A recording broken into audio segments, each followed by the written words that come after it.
I don't buy for a second that she just was like, okay, let's go on the plane. Let's go on the plane. Like, I doubt it. So hi everyone, in today's video, we are going to be talking about the mystery surrounding Aaliyah and why is the energy surrounding her so strange? Why don't people like to talk about her? So let's get into it. So if you don't know, Aaliyah Dana Haughton was a R&B singer, actress, dancer, and model who was born on January 16, 1979 in Brooklyn, New York. And she was really on her rise to complete superstardom, and she was a jack of all trades. She was extremely talented, extremely beautiful, and a complete trendsetter. And to be honest, if she hadn't passed away, she would have really become very huge. So she passed away on August 25th, 2001 in a plane crash in the Bahamas after filming her video Rock the Boat. I also want to add that Aaliyah's single Try Again was the first single to ever hit #1 on the Billboard Hot 100 solely on airplay. So that is solely on radio play, and so that is a really crazy accomplishment that I don't really see people talking about when they talk about her, and I just think that's mega underrated and that deserves a lot of praise. She also won a lot of VMA awards. I think she won 1 or 2, and I don't remember the awards she won, but she did win awards. And she was nominated for 2 Grammy Awards for Try Again. And she was nominated for, I think, 2 after she passed. Again, that could be wrong, but I know she was nominated for stuff. So Aaliyah was also admired for her elegance and maturity in her interviews. She carried herself very maturely, and for a 22-year-old, you would not think she's 22. You would think she's like 30-something, because the way she spoke, the way she carried herself was just way beyond her years. How did you explain the fact that some record companies didn't? The fact that, you know, some people weren't sure and didn't really think I had what it took. You know, of course it was painful. Rejection is painful, but, you know, I felt deep in my heart and in my soul that I had it and that I would do it and that I could do it. And I honestly believed that no matter what anybody said. And I continued. I said, fine, you don't want me, somebody else will. And I will prove it. I will get out there and I will be a star. And I really meant it. And you have to have that frame of mind. You have to have that kind of confidence to make it in this industry or you won't make it. So I did it. And I'm very proud of the fact that I did. So I am currently 22 years old. I'm actually like almost as close to the age Aaliyah was when she passed. It's just mind-boggling to me that she had that much maturity and she spoke that clearly. I gotta be honest, even when I'm like doing interviews and stuff, I get inspiration by the way she speaks, the way she's not too fast, the way she is very controlled and really thinks through her thoughts and presents them very eloquently. I really admire her public speaking skills. And even when she first came out at 15 years old, granted she never wanted to share her age as a teenager when her first album came out, she had an air about herself that really gave a very mature, grown look. And it wasn't, I mean, yes, she did dress grown and had, you know, style that was very grown, but the way she spoke as well and carried herself was very mature as well. Everyone loved Aaliyah, and to this day, no one has anything bad to say about her. Everyone says that she was so genuine, a great dancer, a great singer, very sweet, very like smart, intelligent. All these wonderful things come out of people's mouths when they talk about Aaliyah, but that just seems to be it. They say she was a great person and then they move on. So, yeah. So why don't people talk about Aaliyah? That's my question. I first found out about her when I was 13 years old, and I was actually on a Beyonce video. And people were talking about if Aaliyah were still alive, she'd be in Beyonce's position and that she would not be where Beyonce is. And so I was questioning that. So I was like, okay, who is this Aaliyah chick?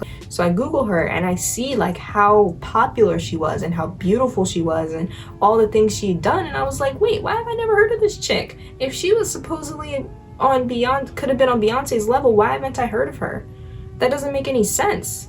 Like, people talk about Michael Jackson even though he's passed away, and granted, I was alive when Michael Jackson was alive. Kids still know Michael Jackson and he's been dead for over 10 years. So I just find it so interesting and weird, like, what the heck? And I was just so confused. And so I listened to 1 in a Million, which was my first song I ever heard from Aaliyah. I loved it, and then I kind of moved on. So I haven't heard of her because people don't talk about her and her music legacy is nearly non-existent, but that's another video. So she had a good amount of friends in the industry and was well known. She had Missy, Timbaland, Usher, so many celebrities and people were friends with her, acquaintances with her, and knew her. Even Kadada Jones, who's Quincy Jones's daughter. Yet and still, you don't hear a lot of stories about her. You don't see a lot of photos, you don't see a lot of news stuff about her. I mean, is it forbidden to speak on Aaliyah?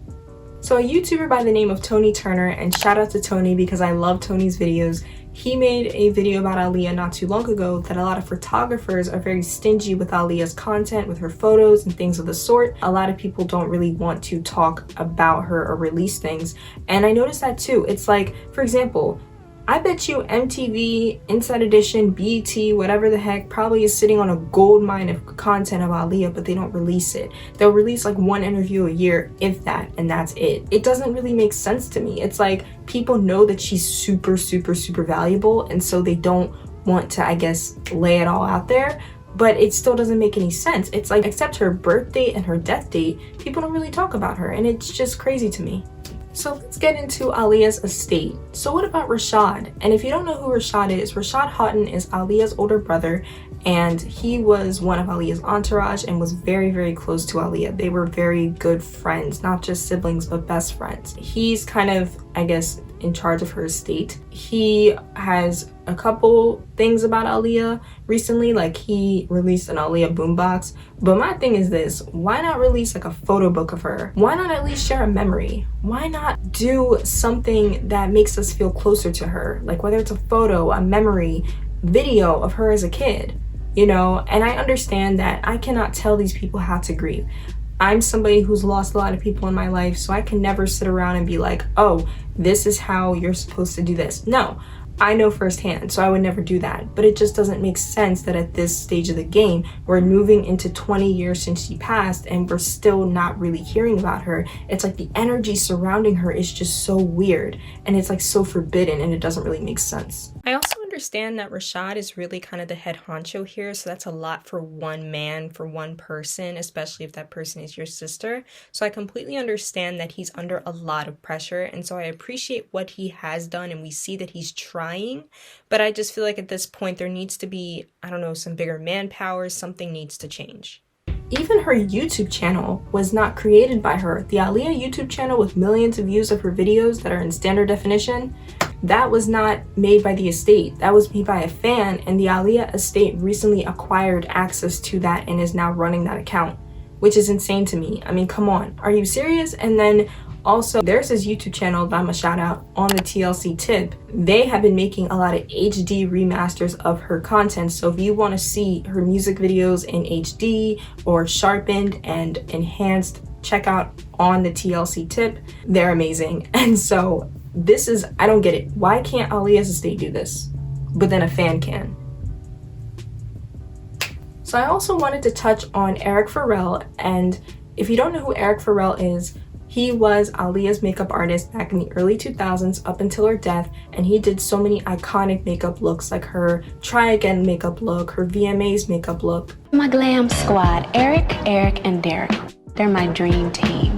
Eric Ferrell is my makeup artist. Oh, my pores, it's like all in my pores. I never have to worry with Eric. I close my eyes, open them, and he makes me beautiful. Sadly, Eric Ferrell passed away in November 2020. That was just so sad to me. That really hurt because I used to follow Eric on Instagram, and he shares a lot of interesting stories about Aaliyah. Like one of the stories he shared was about how Aaliyah and him were in Japan, and they were at this restaurant, and they were given this food that they didn't want to eat. They didn't think it was good, but they had to continue eating it because, you know, it's seen as disrespectful if you don't finish your food. And so they were like trying to stomach it down, and he told it really funny. And he told another story how about one of Aaliyah's Romeo Must Die co-stars was clowning and making fun of somebody who was gay on set. And Aaliyah was like, oh heck no. So she gets on set and she's like, look, no, we're not gonna do this. And I think she made the guy apologize to everybody. So again, Aaliyah was not with that discrimination, you know, stuff. Like she was very strong and opinionated. She had very strong opinions according to Eric. And Eric shared a lot of stories about her, and he was like the only one who really did. And it just doesn't make any sense.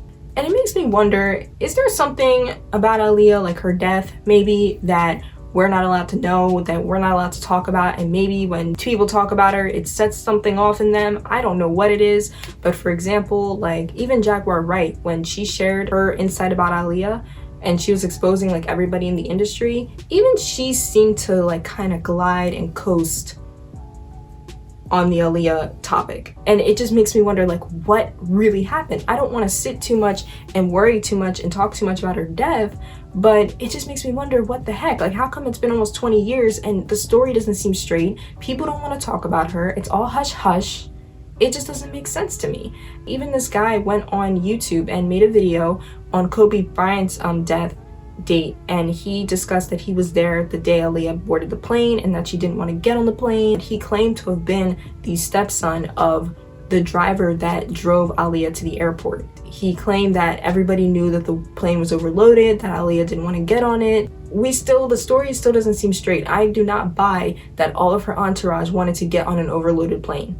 Aaliyah didn't even like planes. So I don't buy for a second that she just was like, okay, let's go on the plane.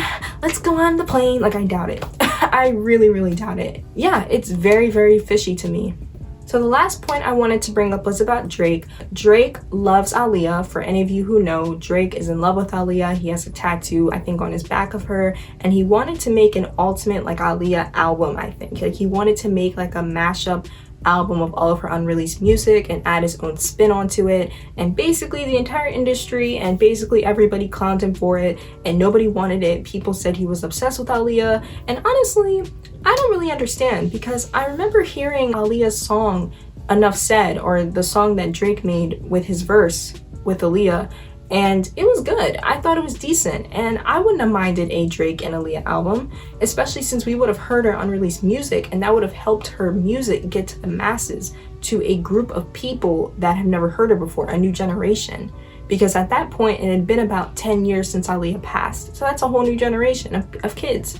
I just don't get it. And Aaliyah was really for the kids. Like, she even said in an interview that she wants to make what the kids like, but she's gonna stay true to her style. I don't understand why that wasn't made into fruition. I don't understand why people clowned him for it, and I would have loved it. So I guess it's a missed opportunity.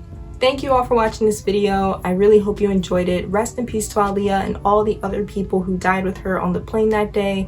They are sorely missed, and she was a light, and she was truly a very talented individual, and we're still feeling the effects of it 20 years later. The fact that her legacy has shined and has been so strong all these years just goes to show that she was a timeless person, and that she will go down in history as one of the most amazing artists to ever live. I believe it. If you'd like to see more content like this, be sure to subscribe. I post every Sunday. I'll see y'all next time. Peace.